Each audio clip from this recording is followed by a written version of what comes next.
আজ ছাদ বাগান থেকে মেথি শাক তুলে নিলাম। দেখুন, এটা আমার একটা কমলা লেবুর গাছ।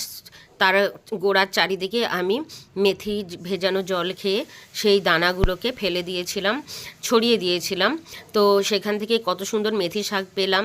একদিকে মেথি ভেজা জল খাওয়া হলো, যেটা আমাদের শরীরের পক্ষে খুবই উপকারী। আর একদিকে দেখুন মেথি শাকও কিন্তু ভীষণ উপকারী। মেথি শাক খেলাম। কিছুদিন যদি গাছগুলো রেখে দেন ফুল এবং ফল হয়ে, সেখান থেকেও মেথি দানা পেয়ে যেতে পারবেন। তো একসাথে দেখুন কত উপকারী। আপনারা কোনো জিনিস ফেলবেন না, যেখানে সেখানে না ফেলে এইভাবে গাছের গোড়ায় চারিদিকে যেখানে ইচ্ছে ছড়িয়ে দিন। দেখবেন সেখান থেকে খুব সুন্দর আপনারা সবজি বা শাক পেয়ে যাবেন। সাথে অল্প কয়েকটা ধনেপাতা তুলে নেব তরকারিতে দেওয়ার জন্য, যেহেতু গাছগুলো ছোট, সবেমাত্র তোলার মতো হয়েছে। তো দেখুন অল্প করে মেথি পাতা, ধনে পাতা তুলে নিলাম আর একটা বেগুন তুলে নিলাম।